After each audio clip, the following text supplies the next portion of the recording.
avalanche of sexual assault allegations.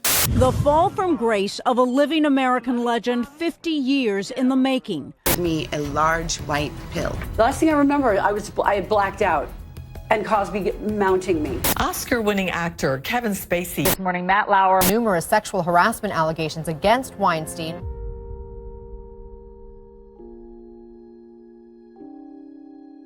The term casting couch originated in the motion picture industry with specific reference to couches in offices that could be used for sexual activity between casting directors or film producers and aspiring actors. In 1910, director D.W. Griffith was sent by the Biograph Company to the West Coast with his acting group to start a filming project in downtown Los Angeles. While there, they decided to explore the surrounding areas and drove several miles north and discovered Hollywood.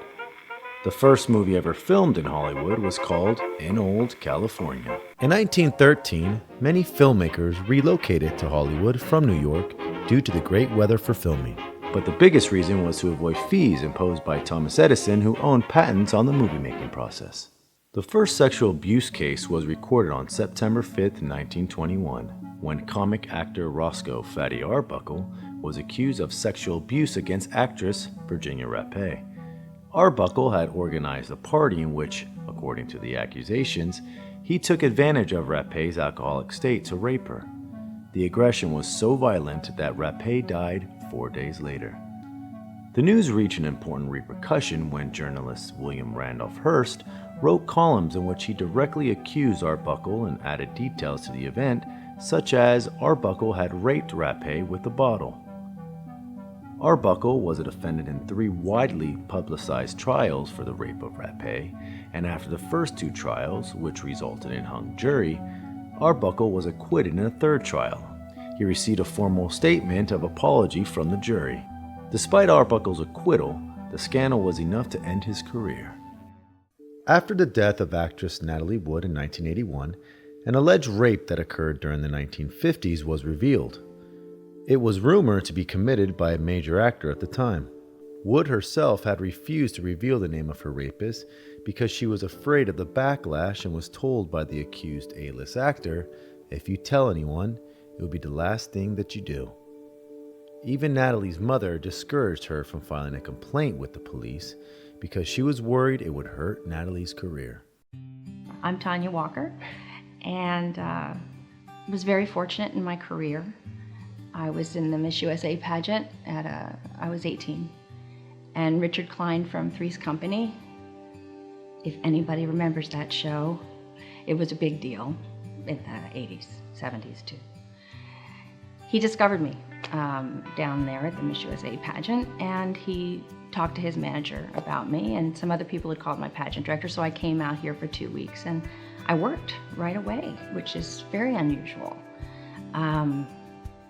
And I stayed for as long as I could until they wrote me out of GH and put me on one line. I had gone in to meet a casting director on a show, and met one of the stars of the show who asked me out to dinner. God, I was so excited. This guy was so handsome and such a big star, and I was so excited. And I went to Saks Avenue and I got a special dress, and I got special shoes that matched. I had like these rust patent leather shoes with little gold ankles, and the dress was rust colored and it had a purple belt, and it was really sexy and it cost me a lot. And we had plans at like 6:30, 7 o'clock. So 7:30, 8 o'clock, 8:30, 9 o'clock. And he wasn't there. And finally he showed up, and he had on a hockey jersey to take me out to dinner. And because he was so much of a star, I knew immediately that this was bad and this was a wrong thing to do. However, I had a crush on him, so we went out to dinner. Now, this going out to dinner entailed walking out of my building, walking down the street in heels this big while he's in his hockey jersey to pick up something like a piece of pizza or something on the street, like in one little stupid restaurant. After which, I couldn't wait to get home and be done with him. I was done. So I said goodnight, He walked me to the door, he said, "Good night." And he said, "Not so fast." And he opened the door and turned off the light and started pushing me toward the bedroom. And I said, "What are you doing? What are you doing? What are you doing?" And he said, "You know you want to do this. You wanted to do this all night." So,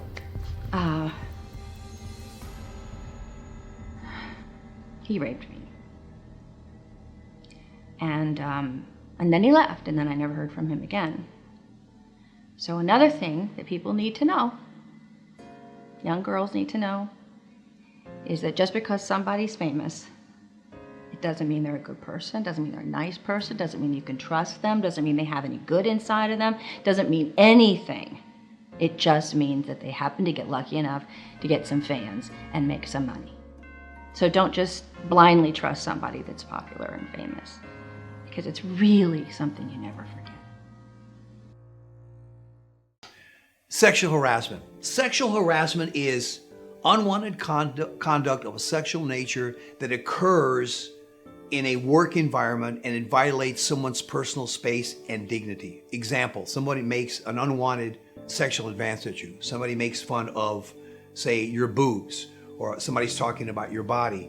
Somebody even in a joking manner says, "Hey, you know, if you want to be a manager here, you may have to sleep with the boss." It's just, it seems to be innocent banter, but the effect is that it intimidates somebody and they start to shut down and they feel like this is not a place where I want to work. Sexual harassment is not a criminal act. Sexual harassment occurs generally in a workforce, and the remedy for that is a civil lawsuit. In 2016, actress Tippi Hedren claimed in her autobiography that in 1963 she had been sexually harassed by film director Alfred Hitchcock during the filming of The Birds. She also stated Hitchcock told male actors to keep away from her. Hi, my name is Alana Crow. I originally moved down from San Francisco to Los Angeles to study theater at USC back in 1976. Seems like ages ago, but that's insane. Then after that, I was in school for about a couple of years, and then I ended up getting a gig on a couple soap operas down here, and I was booking commercials, so I left school just to pursue the acting business. And I was working on one major soap opera on network back then, and it was about 79, 80, and I was called to a stage manager's office to sign my contract, which wasn't the normal thing to do. I usually signed the contract up on set, and I asked makeup and hair where to go. They sent me down to this basement area for this office. I walked in the room asking for this stage manager, because there didn't look like anyone was there, so I was about to turn around and I heard the door slam behind me, and the next thing I knew I was slammed up against a table. And my pantyhose were pulled down, and I was basically raped. And I was being called to the set, finish makeup, you need to be there now in 5. They gave me 5, so I just was embarrassed, didn't know what to do. I just sort of reorganized myself, had to proceed with the, it was work. I had to get back upstairs, and I just proceeded with the day, got through that day. And I didn't know who to talk to there, casting or whatever, so I called the union up, asking them what to do, and they just said that to do nothing because I would be blacklisted from the network, that show, any other shows with that network, and blacklisted from another company that this person was also associated with. So I just sort of bit the bullet and went on with my life, but it was always bothering me. I stayed in the business for a few more years. Under the Screen Actors Guild's Constitution and Bylaws Article 2, The objectives of Screen Actors Guild include the following. Section H. Without limiting the foregoing to protect the rights and properties of its members, and to do all things necessary or proper to advance and promote their welfare and interests. Many years later, the stage manager for the popular soap opera show General Hospital was identified as Jerry Blumenthal, who was accused by many actresses for sexual assault. Blumenthal was eventually fired by ABC after conducting their own investigation. Despite many complaints to the actors' union, the union failed to protect its members. Some people confuse sexual harassment and say, well, that's a crime. It transitions into sexual assault when the boss or the employer now makes a pass at you and has sex with you against your will. So then it becomes a sexual assault, and sexual assault includes sexual battery, rape, forcible sexual penetration, sodomy, oral sex, all of that stuff. Those are all crimes. So I think we need to distinguish between sexual harassment and sexual assault. I'm Carrie Mitchum, and I am a chef. I used to be an actress.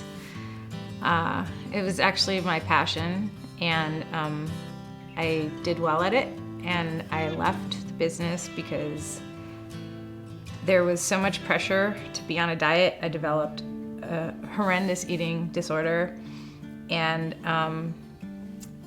it's funny that I became a chef, but I just felt that I was constantly physically on display, and it was destroying me as a human being. So I'm no longer an actress, but I still love the industry. Both sides of my family are entertainment. My mother's uncle was Harold Lloyd, who was a silent film star, and her father was actually one of the original members of our gang. And he later became a heart surgeon, so he got out of the business. My grandfather is Robert Mitchum, and my dad is also an actor, Chris. Pretty much, yeah, the family business. So it was a natural thing to go into. I was so passionate about being an actress, I probably would have slept with someone if it got me a great part, but I was talking with Jen Nicholson about this like 2 weeks ago, and she said basically no one wanted to fuck with Jack, and so she never had that issue. And the same went for me. My grandfather was alive at the time I was an actress, and still very much a player in the town, and people were, I think, more hands off. Like Jen was saying, she felt it really impacted her career in a negative way because people were so afraid to mess with her. And I think that I experienced that too. That on that level, the suits or whatever, the power people didn't want to mess with my grandfather, and I didn't experience that. And I remember, for example, going to a party at a producer's house, big action movie producer, who was probably at the top of his game at this time. And I said, I probably had a few drinks because I said, oh, I know who you are. You're the one that sleeps with girls and puts them in your films as extras. And to me, that was hysterical. You know, it didn't occur to me that this was like this whole casting couch thing, and because I hadn't experienced it, and I was making a judgment on him because I thought, you're so lame. Like, you have to give them a role in your film in order to get laid. You know, it didn't occur to me that that was the casting couch thing. I thought it was like a remark on him and what a loser he was that he had to actually trade parts for sex. You know? I was asked to leave his house, and I wasn't ever invited back, but that's okay. Needless to say, I was never in any of his films either. So During the year 1992 in Burbank, California, a talent agent was arrested for sexual assault. Mr. Wallace K was charged with battery to numerous actresses and models who came to him seeking representation, and here are some of their stories. Didn't look back, didn't think of getting back into the acting, and then I met a fairly well-known actor and his wife on ship who had been very popular years and years ago. And they both convinced me to come back down to Los Angeles, and that would be about 1990. And actually, no, 91, I think. And I was working with him, doing some voiceover for some Russian films that were being translated. And then I said it was really getting into voiceover more than on camera. And I was taking voice lessons, and suddenly there was a major production that was about to happen through one of the big animation houses, and I needed an agent to be able to submit. And I need an agent, so I called the union, got the list of agents, and I was going around with headshot and resume and all that. And no, I'm sorry, we can't help you. No, sorry, can't help you. And I said, okay, this is one of the last I found this agent. I think he was on Lankershim Boulevard, and I went, well, I'll just go in here. It's lunchtime. Maybe I'll, be lucky, and I'll just take my resume and see if I can get an interview with this guy. And I walked in the door, and it was Wallace K. I can't remember the actual name of his agency. I think it was the Wallace K agency. I'm not 100%. I can't really remember. I walked in, and I just asked him if could I drop off my headshot resume and set up a future interview. And he goes, well, no one's here at the office right now. I can just interview you now. And I said I was just there for voiceover. I wanted to, the audition was, I had to have it in taped. It was due in a couple of days, but I couldn't get the sides without an agent. And then he said, well, that I can do, but would you turn down a TV commercial? Don't you want to go back on screen again? So I thought about it. Well, yeah, TV commercials pay a decent, back then at least, they paid quite a bit. If you got a national, it's $20,000, $30,000 potentially. So I went, okay, fine. So he goes, well, then here, read these sides. So I did some commercial copy. Then he convinced me, well, why not, while we're doing that, why don't you do some theatrical copy with me? And I remember him, he goes, well, I'll be your reader. I did a couple of theatrical pieces, and he goes, well, here, why don't you be the sexy secretary? And I went, well, that's definitely never been me. I'm the all-American look. I would never be cast as the sexy secretary. But he goes, well, just do it for me anyway. And I said, all right. And I'm going, this guy is beginning to get on my nerves. I just want the voiceover stuff, forget the on-camera. And he moved in closer as we were reading, and he was like being the boss. And I mean, it's been a while. I mean, this was 92 or 91. But I remember he grabbed my hand and put it right in his lap, and he goes, how do you like the feel of my, well, okay, well, you can beat me if you need to, but I mean, the feel of my cock, or some like that. And I went, and I tried pulling my hand away from me. Now, he was much larger than I was, 6'2" or to 6'4" or something like that, and I'm only 5'2". And I said, I just want, okay, that's it, let's end this now. And then he tried grabbing me, and he pulled my sweater that I was wearing up and over my head and was trying to grope my breasts. And then he was trying to grab my hand again to put it in his lap again. And I was remembering what had happened before on the soap. And I was starting to panic, going, oh no, we can't go through this again. This is bad enough as it is, but I just don't want to be raped again. I just was fearing the worst. How am I going to get out of this? And I was just analyzing, and thank God there was a knock at the door. And this other actress was there, and she was there to pick up the sides for the same animated film, which was really weird. And it distracted him enough. I jumped up from the chair I was sitting on. I picked up the chair, and I miraculously had it over my head, saying I was going to throw it out the window and scream bloody murder if he didn't open the door right away for her, which he did. And I put the chair down. I tried to act, I didn't want her to be alarmed in any way, so I just sort of tried to act like everything was normal, and I was there for the same reason. So she went there, said, I want this, I'm here for the sides. And I said, oh yes, that's what I'm here for too.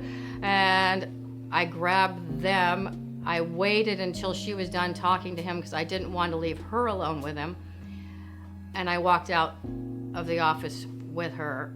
And then I called actually the woman who was my voice coach, telling her what had happened, saying, and she goes, you're gonna have to call the union. So I proceeded to call the union, and I explained what had happened, and they told me, well, there's nothing they can really do.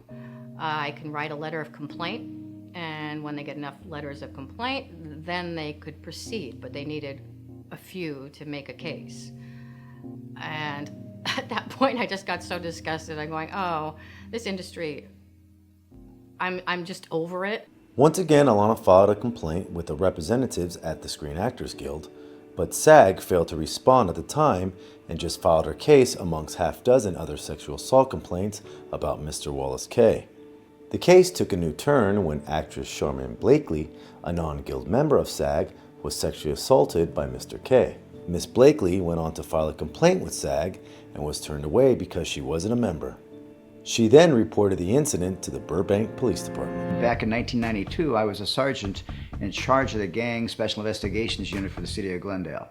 While assigned there, I got a call from the Burbank Police Department Detective Dave Gabriel, who advised me that he had a case where an actress had filed a complaint that she'd been sexually assaulted by an individual who was a talent agent. I got involved with the Burbank Police Department in about 1992 on a case that they were investigating involving a talent agent by the name of Wallace K. And in the course of that investigation, we also assembled a surveillance team. And at one point, Mr. K called and said that he'd like to meet Detective Hain, thinking she was this aspiring actress, after hours at his office to conduct an interview. He had also asked that she bring some very provocative clothing. I wore a kind of like a skirt suit. I had a blouse and a skirt on with some nylons and high heels, and a pager wire, and the rest of the gang detail was outside listening. I went into the office, and he immediately kind of escorted me into the middle of the office, turned around and locked the door. So after a brief conversation, he said, okay, let's start let me see how you act. Let's do some improv. And I agreed. So there was one situation where he was sitting in behind the desk, and I was supposed to be his secretary, and he wanted me to be a sexy secretary type thing where I would bring him coffee and bring him certain things. We had the surveillance team ready to respond if need be. We had a certain code word we'd use. Once Susan was inside, we could listen on the wire to what was transpiring. Several times in there, I could hear her voice kind of crack, almost if she had some fear. So I did a little bit of that, and when we were done with that, he went to the back and asked me if I would strip down into my bra and panties to do some improv work. And I told him no, I wasn't going to do that. I was very uncomfortable with that. That wasn't the kind of thing I was going to do. At least in two of those occasions, it was a cause for me to tell the surveillance team to start moving in, and I myself responded to the front of the store. And as I got there, she'd calmed down, we backed out, and she continued the operation. We ended up doing another scenario where he was supposed to be an angry husband, boyfriend, and he was gonna go sit on the couch. We had had a big fight, and I was supposed to come in and make up to him. So after I would walk in and was talking to him and, saying, hey, darling, sorry, and apologizing, he asked me to sit down next to him. And as we were conversing back and forth over this argument, he put his arm around me and basically rolled me on top of him and started to kiss my neck. And I was telling him, Mr. K, this isn't right, I could tell that he had an erection because I could feel it while I was leaning on top of him, and he was holding me pretty tight. So I was pushing against his chest with my hands, pushing away from him, and he was trying to kiss my neck. And the whole time that we were doing this, I was saying, Mr. K, this isn't right, this isn't right. His hand went up my shirt, and the other hand went up my skirt, and at that time, I basically pushed myself off of him pretty hard to get away from him, and unlocked the door and ran out the door. And at that point, I remember briefly passing my old supervisor, who was basically almost to the door to come in, and we left. We had a code word, but I didn't use the code word because I was able to push myself away. I think Wallace didn't chase me down because I think he was a little shocked that I actually got myself off of him, and ran because I initially pushed and then just went right out the door. And he was kind of, I think, sitting there in shock because I didn't stop to look at him, and he didn't chase me down, and I didn't want to see if he was going to chase me down, so I basically just opened the door and ran. And at some point, I heard her say, Mr. K, don't touch me there. I can't believe you locked the door. And I could tell by the voice that she was very upset, so I immediately went charging towards the front door. As I got there, Detective Hain left the location, ran right past me, didn't even see me standing there. And I could see that she was very concerned. I directed one of my detectives to intercept her to make sure she was okay. He said she was fine, but she was going to her mom's house to shower. That obviously created an alarm on me. Throughout the investigation, I was actually very fearful listening to the wire of what was going on, knowing there was a potential that he could hurt her before we could get inside there to rescue her. I was upset. Had become a victim, basically, and even though I had been a police officer for about 7 years at that time, I carry a gun most of the time. I am physically fit and can take care of myself. When I was in that office, I didn't have my gun. I didn't have anybody in there, and when he was doing this to me, it literally was disgusting. It was sickening that he was kissing my neck and trying to touch my breast area and all that. So when I left the office, I actually ran home. I lived very close by because I, at the time, lived in Burbank, and went to my mother's house and ended up taking a shower just because I wanted to cleanse myself from the creepiness, ickiness of him actually touching me. When Susan was finished, I met with her again. I could see that she had been victimized like any other victim. And when I talked to her, she reflected on that. She goes, I knew I had a surveillance team outside. I knew you guys were listening on the wire. She goes, I had been briefed on this. She goes, but at points in time, I got scared in there that he could violate me before you ever got to rescue me. And she goes, and I thought about how those other actresses who didn't have anybody there to help them would feel and respond in that situation. So after we had conducted that part of the investigation, about 2 to 3 weeks later, the case had been filed, a warrant had been issued, and Mr. Wallace K had been arrested, and he was brought into the Burbank City Jail. I'm Mark Collier. I'm a Deputy District Attorney for Los Angeles County. I have been for in excess of 33 years. At the time, I was assigned to our office in Pasadena, and the Burbank Police Department is one of the police departments that we work with in Pasadena. Well, my name is Pete Scalisi. I'm a criminal defense lawyer. I've been practicing criminal defense for nearly 40 years.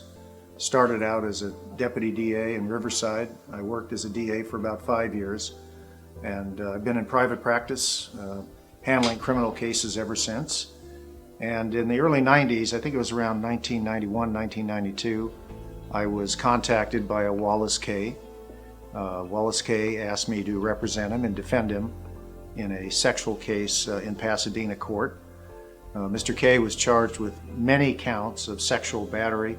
Sexual battery in California is a unwanted touching of a person's private parts against their will. Sexual battery can be charged as a misdemeanor, as a felony. As a misdemeanor, punishment could be anywhere from 6 months to a year. As a felony, it can be charged up to 4 years in state prison. His position was that he was innocent, he didn't do anything, they had the wrong guy, so to speak, and he needed a quality lawyer like me to defend him and represent him. And I knew right from the very beginning we were going to have to go to trial on the case because there was no sort of give and take. There was no suggestion that he wanted me to settle the case or plea bargain the case. His position and his wife's position was that he was innocent and he was not going to take any deals So I knew we were on for a trial right from the very beginning. After a case was filed and he had an attorney, there were never any settlement discussions or plea negotiations. It was always my understanding that Mr. K was adamant about his innocence and was insisting on a trial. They all testified that he did come on to them, that they told him to stop, and according to them, he would not stop. He would try to put his hands under their clothes, try to kiss them and things of that nature. And he testified that none of that happened, that they were all lying, that he never ever did anything like that to any of these girls, and they just sort of had it out for him. And basically some of them, in his opinion, were looking for some fame or notoriety, and they thought perhaps that they could get it this way by making these allegations against him. Well, with Alana Crow, she went into him to ask about his being her agent in voice work. So it didn't involve any in front of the camera acting, but he still asked her to go through an improvisational scenario, and he physically and sexually assaulted her as well. As I recall, she got very emotional and cried while on the witness stand. He was able to overpower them, and he would be on top of them on a couch that he had in his office, and he would be grinding on him with his groin.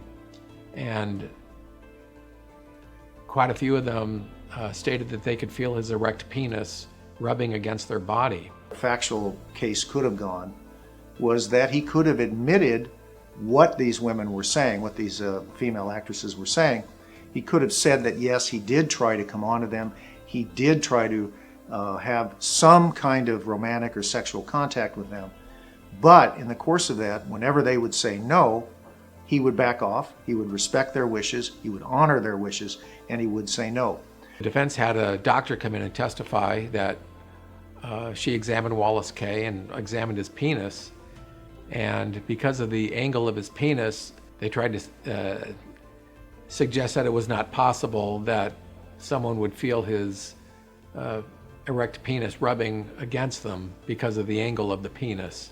There was such a large number of girls who were saying this, and they had an undercover police officer, a female police officer, who was wearing a wire and who obtained some incriminating statements from Mr. K. She did say that he tried to put his hand under her clothes to feel her, skin to skin, which is the essence of a sexual battery charge, which is the charge that he was charged with. The verdicts came in and he was convicted. Mr. K was devastated, I think, by the verdicts. I know his wife was devastated by the verdicts. His wife was really a staunch supporter of his. She was his #1 fan. She didn't believe any of this had happened. She didn't have that much to say about the charges and the conduct, but she did indicate that she's well aware of this problem he has with his penis, and didn't think it was possible that the women could have felt his erection. The probation officer was really sympathetic to Mr. K, not necessarily taking up his cause, but seeing that he had no criminal record, had never done anything wrong in his life, and the contact, while wrong, at least from the juror's point of view, was not that serious or not that aggravated, if you will, in the sense of the criminal law. The probation officer recommended probation for Mr. K, which was really a great recommendation. Unfortunately, the DA argued for prison. Gloria Allred had represented one of the female actresses, and Miss Allred and the actress made sort of an impassioned statement at the sentencing of Mr. K, as I recall, and the judge did sentence Mr. K to prison, even though he could have given him probation, which could have carried up to a year in jail. Well, the probation officer testified that he thought there was something suspicious about the victims, because when he talked to them, as a probation officer will normally interview a victim and ask them what they feel is appropriate in the case. So when he did that with the victims in this case, they were all unanimous that that he get the maximum amount of time possible. And everyone had asked me, what's the maximum he can get? So I told them, and everyone knew what the maximum was. So when the probation officer talked with them, they said, we want him to get the maximum, 5 years and 4 months. And he thought that that was very odd and perhaps an indication there was some sort of collusion going on among the victims. Judge Jack So, who was a tough judge, gave him the maximum. The judge sentenced him to 5 years and 4 months in state prison. At which time I entered the jail cell, introduced myself. I said, Mr. K, I'm Sergeant Don Meredith, Glendale Police Department, Gang Special Investigations Unit. I want to introduce you to somebody. So at that point, I invited Detective Susan Hain to come into the cell. I said, Mr. K, this is my partner, Detective Susan Hain. He looked at me and he goes, I knew she was a cop. And I kind of chuckled and said, what? He goes, yeah, I told my wife. I said, you went home and told your wife you molested a cop? And he goes, she's a lousy actress anyway. And I go, well, I don't know about that, Mr. K. You see, she's standing here and you're in jail. The national prominent cases in the early 1990s of Jerry Blumenthal and Wallace Kaye could have spurred the movement to prevent sexual misconduct years ago. SAG-AFTRA, along with the Hollywood industry, made it too easy for these predators to continue their sexual assaults. Now with the #MeToo movement exposing high-profile cases like Harvey Weinstein, Bill Cosby, and Kevin Spacey has helped change the entertainment industry's point of view on sexual predators. The following cases are true and possibly could have been prevented.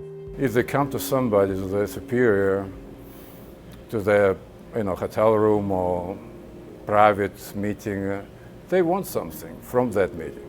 And men have their own ideas. You have to be a good judge of character. Otherwise, you might get into trouble. This actress has asked us not to reveal her identity to protect her from further embarrassments with family and loss of work. One time I met someone outside of their work. They were an agent at like a top 5 agency, and I met them at a football game, and when I heard the name of the agency, I got so excited, and I was like, oh, and he actually asked me to meet him, he said, but to discuss acting and possible representation, and giving me ideas of what I could do for my acting career. And then he said, meet me late at night at a restaurant in Beverly Hills at like 10 p.m. And I was like, I definitely shouldn't do it. But I was so like eager that you're so opportunities worried. But he ended up putting something in my drink, actually. And I remember waking up at his house and the next morning didn't remember what happened. And he didn't really talk about it. I tried to ask him, but I was so like humiliated and terrified and didn't really know what happened. And he did call me the next day and act like nothing happened, but then I never heard from him again. So I'm not really sure all that went down, but I know that something was put in my drink because I only had one drink that night, and I ended up waking up at his house. And I don't want to get too graphic into everything that I think occurred, but I know that it definitely wasn't what I signed up for. Well, after a rape or a sexual assault, victims should actually go to the hospital and have a rape kit test performed on them. The reason for that is preserving evidence. A lot of people who are victimized in rape don't go to the hospital. They may go home, take a shower, and all the evidence is washed away. So prosecutors need some kind of evidence in a rape case. So going to the hospital is important. Also, the hospital examination may reveal an injury, and an injury is part of the evidence that they need. That the DNA. It's important that victims file a police report on a timely basis. A lot of victims will wait and think about what to do, and then they file a delayed complaint. That becomes problematic for prosecutors because there's the skepticism of why did the person wait so long? And the longer they wait, the harder it is to prosecute these crimes. So that was probably my most horrible story that I'm still mad at myself today about, but I've always had the thing that like no one will ever believe a woman, because why did I meet him late at night at a bar that sounds like a date. So in my mind it was like it's my fault because I shouldn't have met him at night, but I really truly thought he was gonna help me and I didn't want to miss the opportunity. So I still really I'm angry at myself and I feel shame and guilt about me. I'm not really angry at him. I'm mad at the situation for putting myself in it and not having the wherewithal to know that A, it wasn't a good idea to meet him in the first place, and B, not having done something to get justice. So he represented like at the time like A-list people.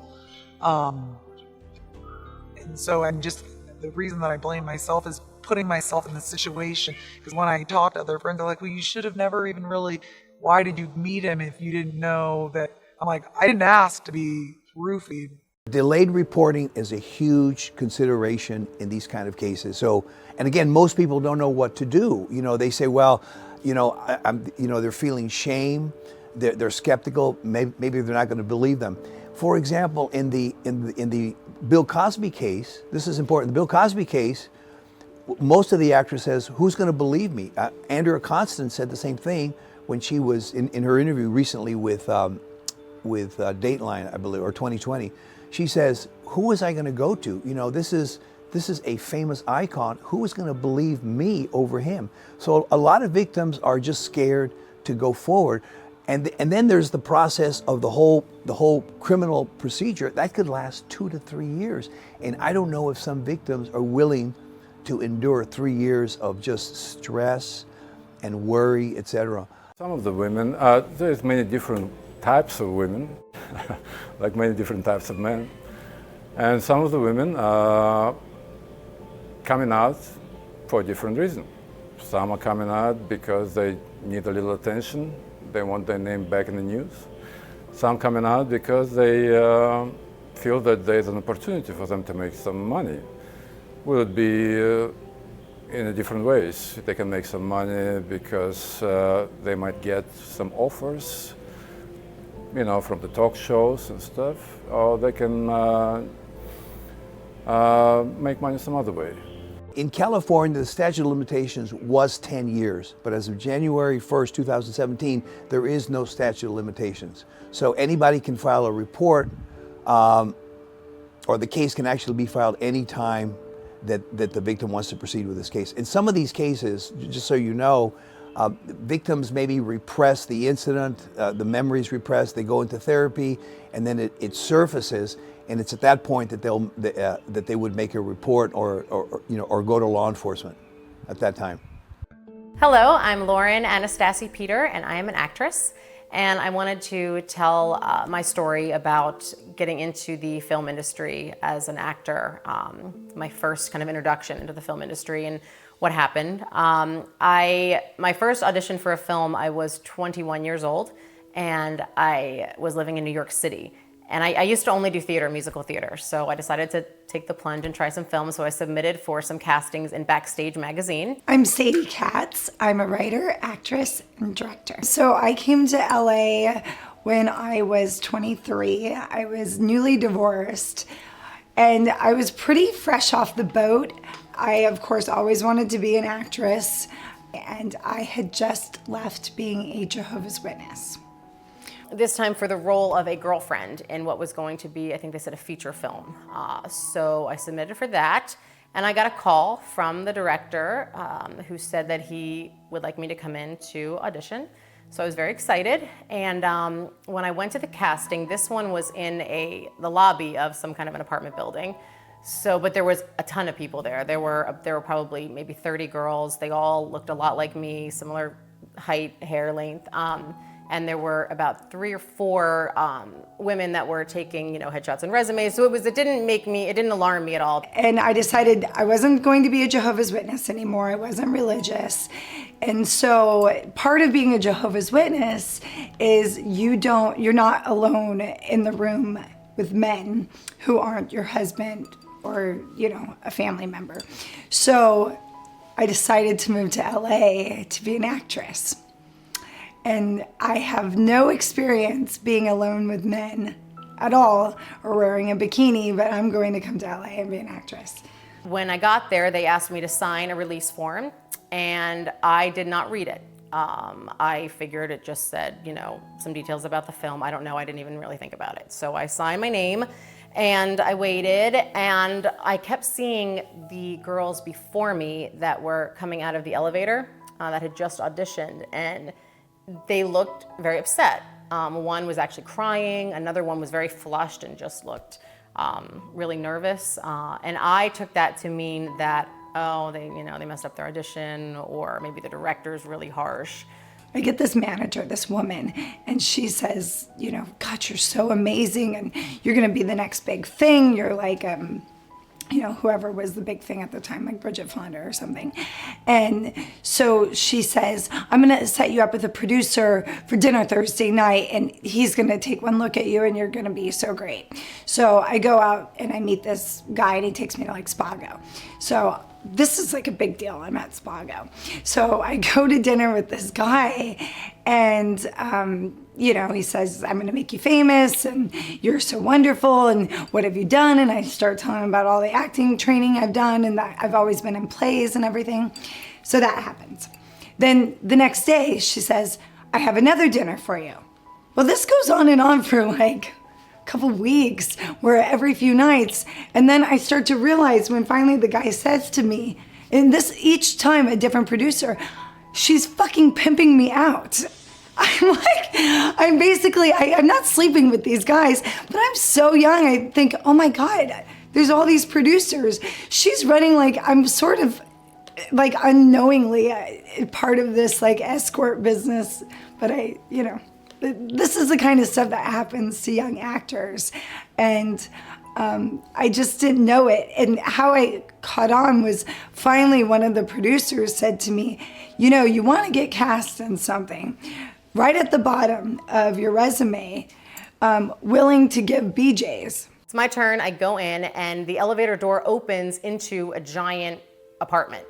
And the director comes to meet me at the door and says that his name, and that he actually has to run out because he's working on something else with pre-production, but he's going to leave this role up to the main actor, Josh, and it's for his girlfriend, and he just wants to see who's got the most chemistry, and he trusts this actor to make the best decision. So, again, I didn't think anything weird. So I went in, and the room was set up with a couch and some furniture pieces, like a living room, and the actor was very good looking, guy in his 20s, nice body, gives me the scene, and it was 4 or 6 lines, maybe, very short scene, and he tells me that this is a scene where I'm trying to get him back. We had been dating a while, he decided he didn't want to be with me for whatever reason, I can't remember, and he says, do whatever you need to do to get me back. It's basically a seduction scene. I want you to be as uninhibited as possible. Those are the words he said. And he said that I'm going to take my clothes off. You don't have to take yours off, but just so you know that I'm going to do that. And so I'm thinking, okay, so I'm looking at the scene, and the dialogue literally says things like, look at me and tell me you don't want me. And again, it's only a few lines. So I'm a trained actor. I went to New York University. I studied the method. So here I'm thinking like, oh, I can do this. I can, I have to be very believable, and I want him back. So my objective, I'm going to get him back. How would I do that? Well, I would probably do that naked. So we start the scene, and what did I do? We were kissing, I think, and I took, I remember the line that says, look at me and tell me you don't want me is one of the first lines, and I took my shirt off. I felt like that's the way I would have said that line. And he's taking his clothes off, and I'm not finding any of this uncomfortable at this point. It was professional in a weird way because he wasn't touching me anywhere. There was no fondling of any kind. It was just, we were naked and kind of embracing. We ended up lying on top of each other, and as I'm laying, I think I was on top of him, because I look ahead of me and I see a video camera on top of a table, kind of looking at my eye level. And I think maybe there's a little red light showing, but again, I don't think about it. So we continue with the scene, and I end up completely nude, so did he. And as soon as the lines were done, I think he's the one that said, okay, that was great. And so we both got dressed, and he told me, you were my favorite so far, like that you really nailed it, that was great. I'm thinking like, okay, like I was all feeling good about myself and confident. So I get dressed and I leave, and I get out of the elevator and I walk around the corner, and then it hits me. I felt like I was gonna vomit as soon as I got out of the building. It hit me, I just saw the camera in my head, and I felt, I don't know, you get like a weird feeling. So I walked back into the lobby and I asked the girls at the table if there was a video camera on during that audition. And from their faces, they looked like they got bright red, and they looked like they were looking at each other like kind of flustered, like what are we supposed to say? I don't know. And what do you mean? I'm like, was that videotaped? That wasn't videotaped, right? And they're like, I can't be sure. And so I didn't get any good answers from them. So I left and I called a director friend of mine, and I was very upset. I was crying, and I told him I think I did the stupidest thing ever. I probably just ruined my career. I did, like, they broke the acting 101 rule. You don't remove your clothes at an audition. So long story short, this went on. I was worried about this for a few years. The movie came out in 2004, and it came out in a big movie theater in New York City.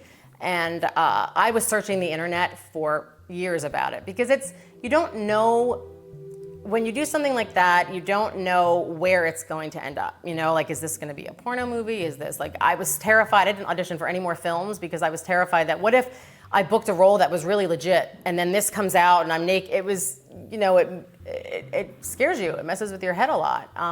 And so when the movie came out, I went with my sister, and I went to a like Ricky's Halloween costume shop, and I wore this pink wig, and I wore a hoodie, like disguise. I had to go see the movie because I wanted to know like how horrible it was gonna be, how scared I should be. So I go, and I actually paid money to support this movie that freaking exploited me.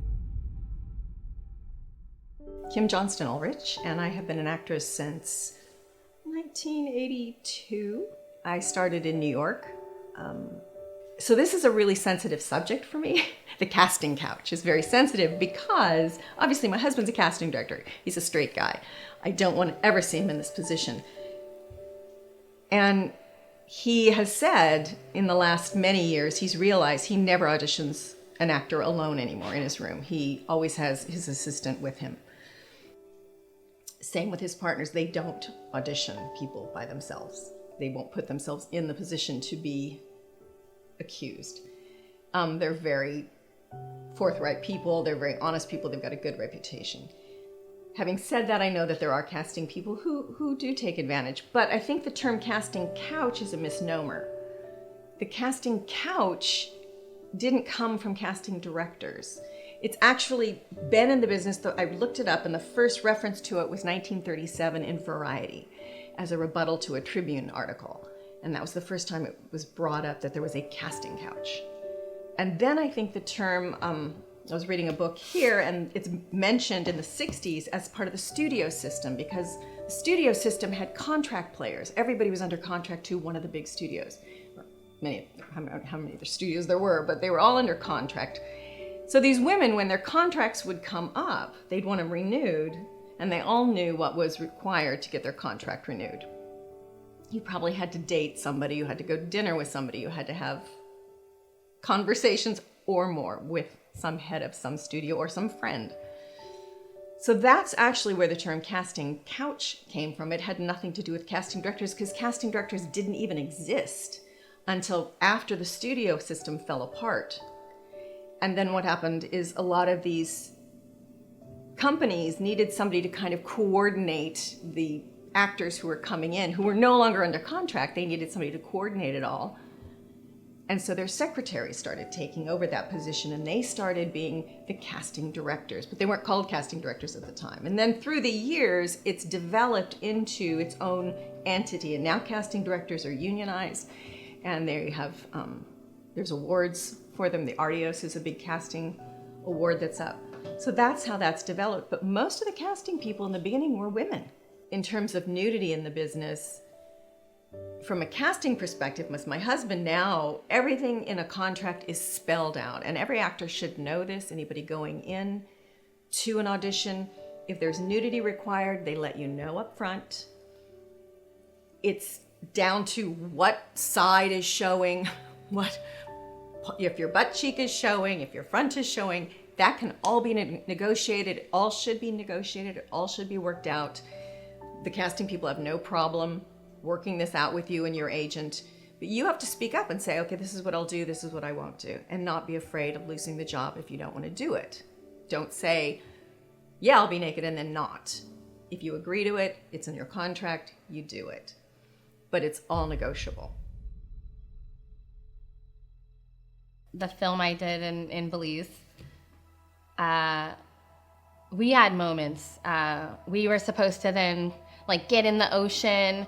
The shot we were told was going to be from behind us because we were going to like take off our bikinis and run into the ocean. And then all of a sudden, you know, the crew's wanting to take the shot from the front. And it's like, we agreed to like, you know, back end. And it is scary when you're that far away from home and the whole crew is men. There was one girl actually, she was the sound op. And she was dating one of the DP, I think. So she didn't have our back at all either.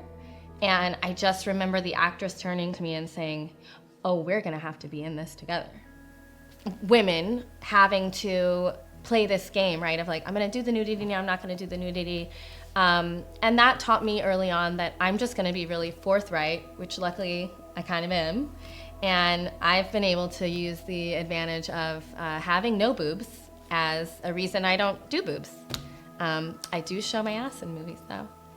And I think that as a woman, it's more like whatever you're confident in, I think that's what we have to put forward. But immediately, whatever you're not confident showing, you know, we have to be okay saying no.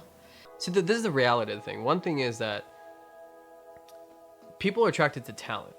That's inherent. Talent's attractive, and center of attention's attractive. So when I'm doing stand-up comedy, people a lot of times will throw their morals and ethics aside simply because you're in the center of attention, you had a good set or whatever, and the whole crowd was on you. So I had married women hit on me, married women try to take me home, buy me drinks. I definitely took the free drinks.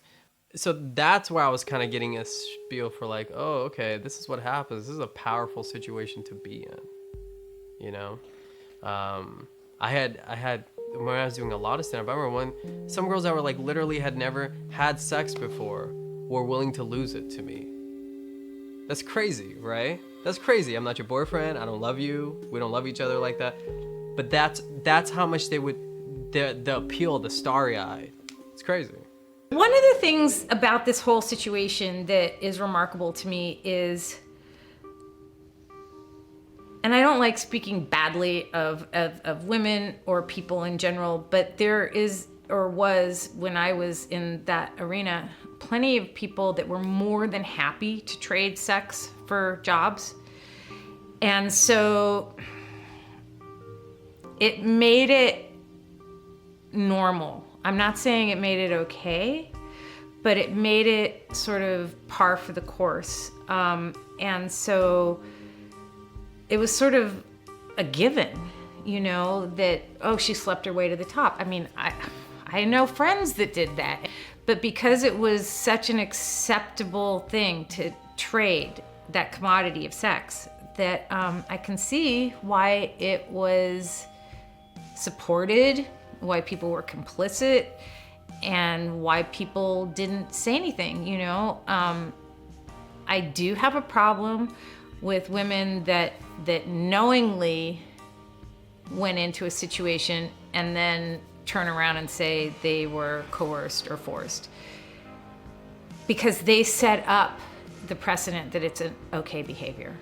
And I think that occurred. I think it still occurs. I think it happens in every industry. It definitely happens in the entertainment industry, because there is such a value placed on how sexy you are, how beautiful you are, you know. And especially when I was auditioning, there wasn't a lot of roles for unattractive women, chubby women, you know, whatever. The whole commodity is sex. So it's an industry that sets itself up to fail in that regard. That's a big situation with what's happening right now. It doesn't matter what your sex is, sexual orientation, none of it that matters. It's the idea that like, so there's this idea of like someone's evil and someone's this angel sitting on a cloud, and both of which are not true. You know what I mean? I think the real understanding is when you have unempowered people in powerful situations, that's what lead to this. You know, if you take spiritually empowered people and starts as childhood and how we raise people and what your purpose is and what your value systems are, if you take empowered individuals and then they have material wealth, like Spacey and Weinstein did, for example, they use it to nurture, to spread love and kindness, right? And when you have empowered people that are in compromising situations, they listen to their intuition and gut and don't go against their moral compass for money, career, or whatever it may be.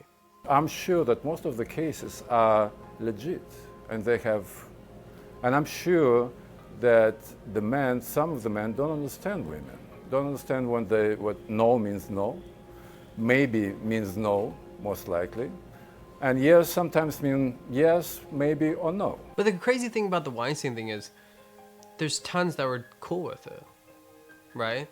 I mean, you're telling me there's not a girl sitting at home right now going, I'll do it again for that movie role. I'm sitting on 10 million. I'll definitely get on my knees again. I don't care. There's that too. That's the issue, right? Because everyone wants to talk like it's a unified front, but it's not. It's just not. I know girls today, I've produced one film. I know girls that will sleep with me to get in the next one. They've said it.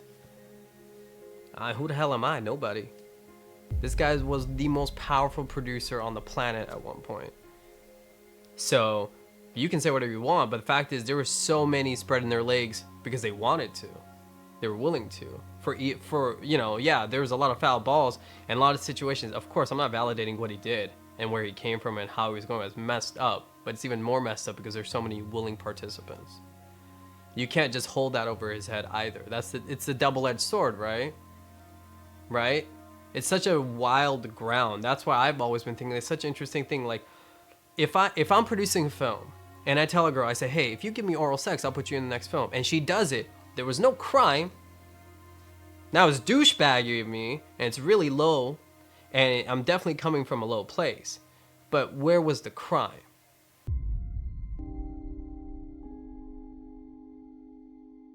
What the prosecutor did in Bill Cosby's case is they established an MO, a modus operandi, that this guy, Mr. Cosby, was offering drugs to girls, and that was part of his operation. That's the way he operated, was with pills. And so they were able, so their testimony was very similar to Andrea. Even though they were barred by the statute of limitations, they were able to introduce it as bad behavior. And so it was one victim, and then you have 4 other victims or 5 other victims who testified, and they piggybacked on Andrea Constance. And so they said, well, if he did this with 5 people, then he must have done it. So there is something real critical when you have that many victims that come forward. Even though they're barred by the law, they in some cases they can introduce them as evidence that will help the main victim in this case. Despite several attempts made by our producers in contacting SAG-AFTRA for an on-camera interview regarding the Wallace K case, the union has failed to send a representative to speak on their behalf regarding the incident.